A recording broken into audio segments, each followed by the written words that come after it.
Assalamualaikum warahmatullahi wabarakatuh. Bertemu lagi dengan saya, Maita Novia SMPD dari SMA Negeri 7 Kota Bengkulu. Saya merupakan calon guru penggerak angkatan kelima Kota Bengkulu. Di sini pada hari ini saya akan membuat video percakapan tentang observasi supervisi akademik. Yang pertama, videonya akan dibuat dalam bentuk pra-observasi, dan hari ini bersama saya telah hadir seorang ibu guru yang cantik yang merupakan rekan sejawat saya yang sama-sama mengajar mata pelajaran seni budaya, dan dialah nanti yang akan membantu saya dalam mengerjakan tugas saya hari ini. Untuk itu saya persilakan kepada teman saya Ria untuk memperkenalkan diri. Ya. Assalamualaikum warahmatullahi wabarakatuh. Waalaikumsalam warahmatullahi wabarakatuh. Terima kasih buat Ibu Maita Novia SMPD selaku CGP Angkatan 5 Kota Bengkulu. Perkenalkan, nama saya Ria Tunsia Priolita. Saya selaku guru seni budaya SMA Negeri 7 Kota Bengkulu.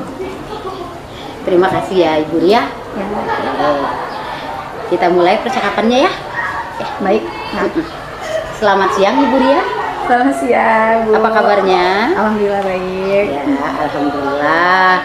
Sebelumnya saya minta maaf ya karena telah mengganggu waktu Ibu Ria, karena saya di sini akan melakukan supervisi akademik di dalam kelas, tapi sebelumnya kita harus melaksanakan dulu pra-observasi dengan percakapan sekarang seperti ini. Di sini sebelum supervisi kita harus melakukan percakapan dulu, kemudian kita harus menanyakan tujuan dari supervisi kita kali ini tentang berbagi ilmu, berbagi pengalaman, kemudian nanti apa saja sih manfaat dari supervisi yang kita lakukan ini. Apakah Ibu Ria setuju kita laksanakan ini? Setuju. Wah, terima kasih sekali Ibu Ria. Oke. Nih, nanti Ibu Ria kan mau masuk kelas nih. Ya. Terus nanti saya akan masuk ke kelas untuk melihat bagaimana kegiatan pembelajaran yang Ibu Ria lakukan. Terus yang ingin saya tanyakan terlebih dahulu, kira-kira nanti materinya apa ya di kelas? Nanti saya akan memberi materi di kelas, yaitu tentang membuat karya seni rupa dua dimensi. Wah, bagus sekali ya.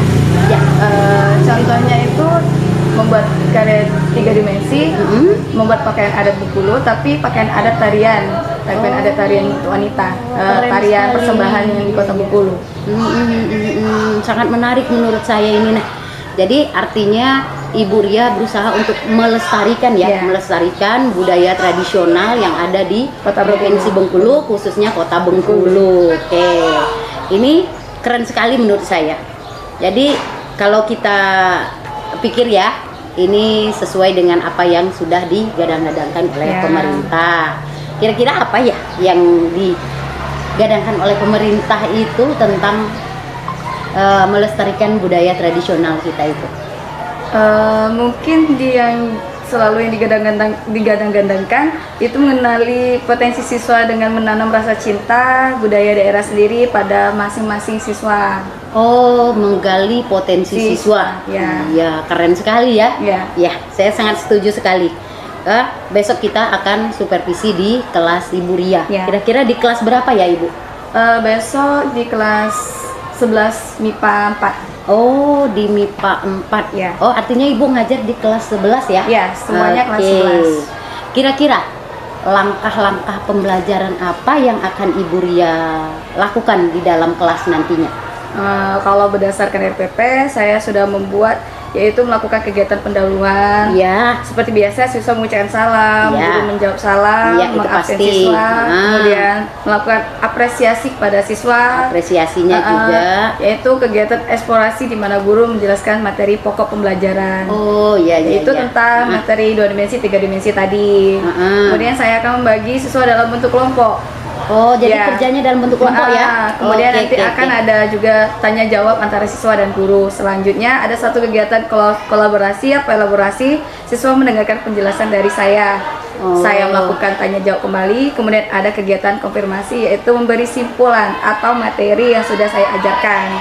Dan ada beberapa anak yang saya nanti untuk mencari contoh setelah saya menjelaskan materi itu tadi. Nah, kemudian saya membuat sip. kesimpulan secara umum sekaligus melakukan kegiatan penutup dengan mengevaluasi kegiatan pembelajaran dengan menanyakan pada siswa apakah sudah paham atau masih belum ada yang paham tentang materi yang saya ajarkan pada hari itu. Kira-kira seperti itu, Bu. Wah, keren sekali nih. Bagus sekali rencananya Ibu Ria. Ya, saya sangat tertarik dengan materi ini karena selain dari kita mengasah dan menggali potensi siswa dengan kegiatan ini dalam mata pelajaran seni budaya biasanya banyak berhubungan dengan nilai-nilai seni tradisional. Jadi kita sebagai guru seni budaya itu bebas berekspresi, bereksplorasi, berkreasi, dan anak-anak bisa melestarikan kebudayaan tradisional melalui kegiatan pembelajaran. Bu, gitu ya Ibu. Karena seni budaya kan termasuk salah satu seni tradisional yang banyak ditinggalkan oleh generasi muda. Betul sekali. Karena banyak sekali anak-anak zaman sekarang sangat banyak menggunakan handphone, main game. Iya. Jadi mereka sudah lupa dengan seni tradisional yang mereka miliki. Kalau dikatakan lupa mungkin kita agak salah juga, tapi sebenarnya mereka mungkin belum mengetahui. Nah, dengan melalui pembelajaran seni budaya mungkin kita bisa memberitahu mereka, mengingatkan kembali mereka akan seni tradisional. Oke, Ibu. Selanjutnya yang mau saya tanyakan, tadi kan sudah menceritakan tentang rencana pembelajaran, kemudian apa yang akan Ibu Ria lakukan di supervisi nanti.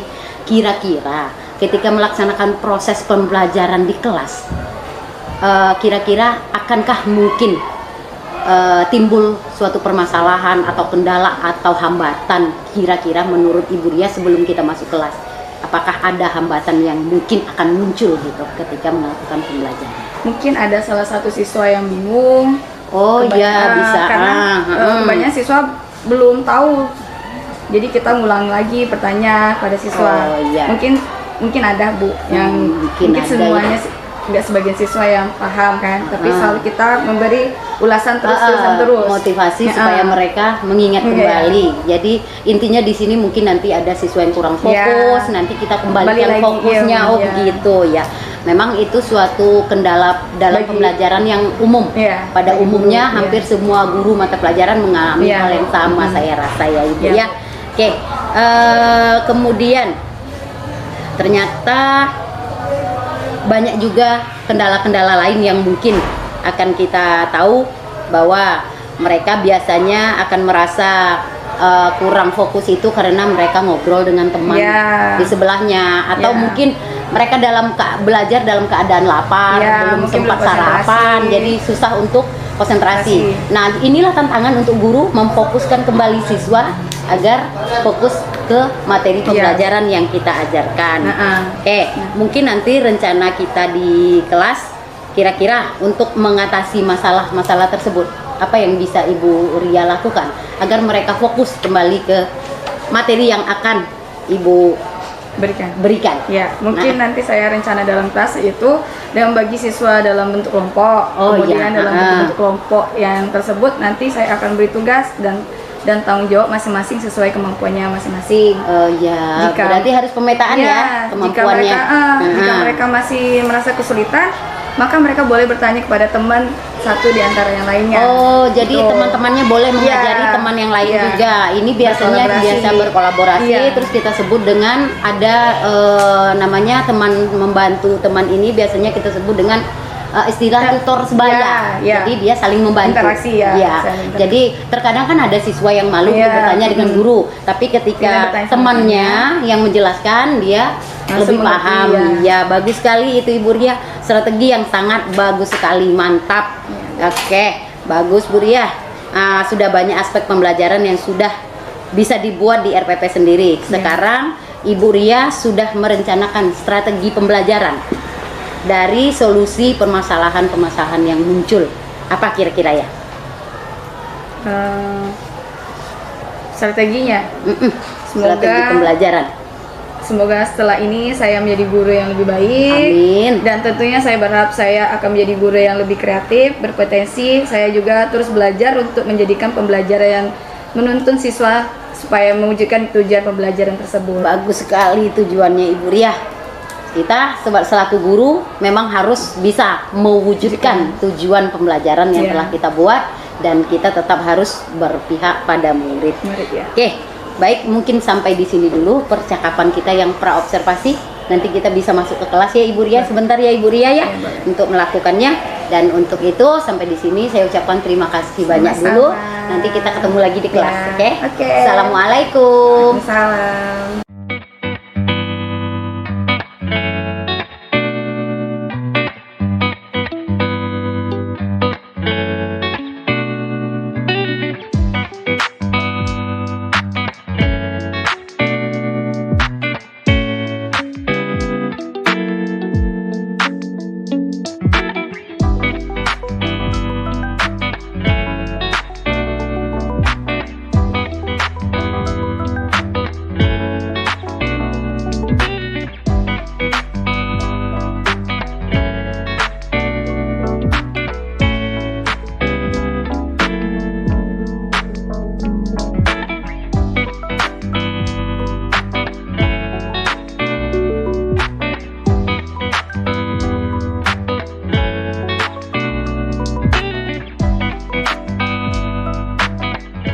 Assalamualaikum Bu Ria.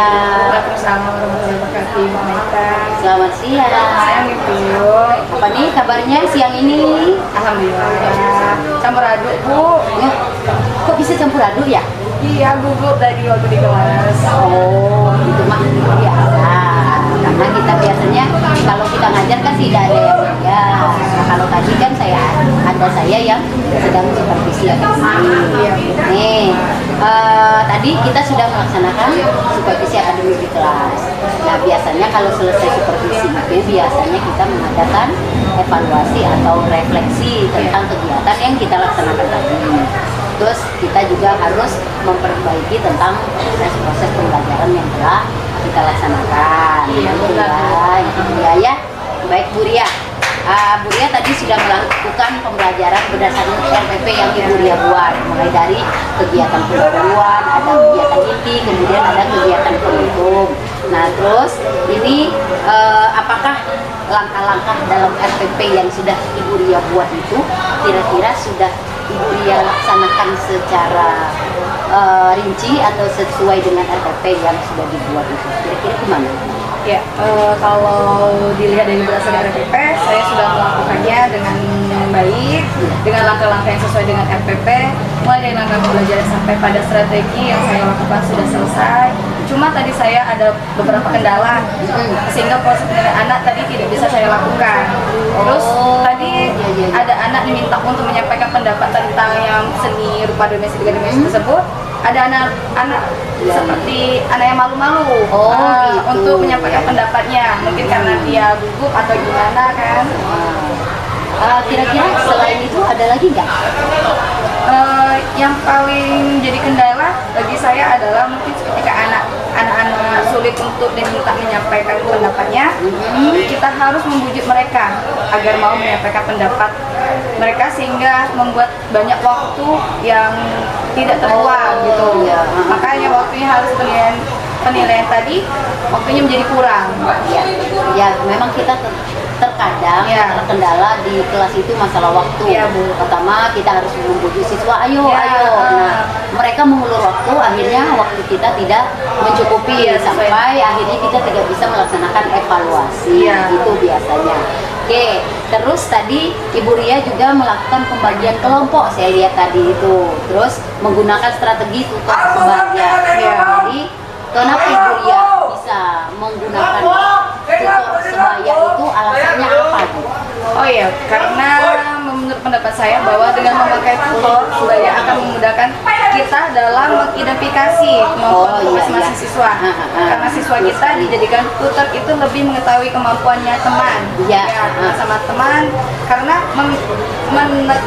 menekan pada interaksi setiap siswa setiap hari itu. Kalau kita guru hanya berinteraksi sekali dalam seminggu, sedangkan kalau siswa setiap hari jadi siswa lebih mengetahui kemampuan temannya, lebih mudah berkomunikasi dan berinteraksi dengan temannya.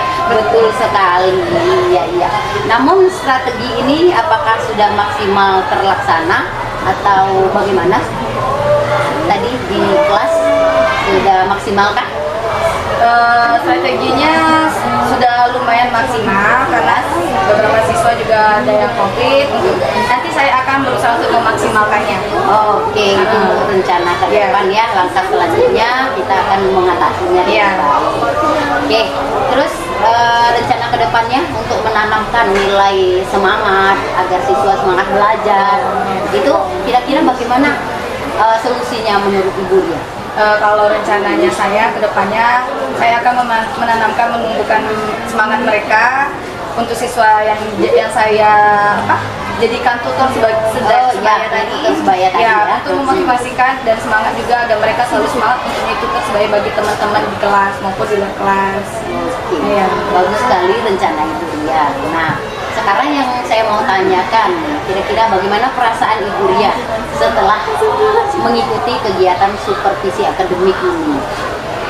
Perasaan saya mungkin melakukan proses pembelajaran ini belum maksimal karena terkendala waktu dan beberapa bagian anak juga. Bagi saya merasa tertantang untuk mencari strategi pembelajaran. Bagus sekali itu pembelajaran yang baru supaya dapat menarik minat anak dalam belajar sehingga mereka bisa fokus dalam pembelajaran yang lainnya. Oke, betul sekali. Untuk selanjutnya, apa yang Ibu Ria temukan dalam proses pembelajaran tadi? Sejauh ini sejauh lebih baiknya belum sebelumnya. Kalau sebelum dilakukan supervisi anak, banyak yang tidak fokus anak untuk belajar, tetapi ketika dilakukan supervisi ini anak lebih fokus. Oh gitu ya. Kalau kita kaitkan dengan pembelajaran kurikulum merdeka,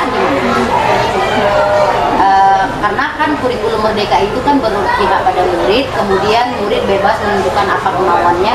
Kalau kita kaitkan di sana, gimana menurut pendapat?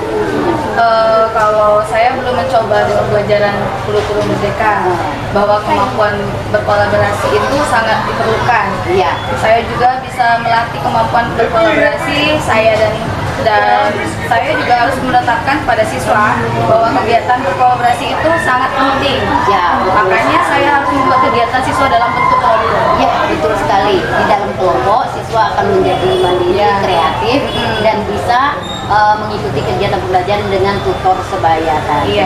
Oke, mungkin itu dulu ya Ibu untuk tugas kita pada hari ini. Saya telah melihat Ibu mengajar di kelas untuk supervisi akademik, kemudian saya juga sudah melaksanakan evaluasi yang hari ini dan sekarang kita lakukan. Semoga kita sama-sama mendapatkan ilmu dan pembelajaran yang baik. Amin. Terima kasih untuk waktunya. Assalamualaikum warahmatullahi wabarakatuh.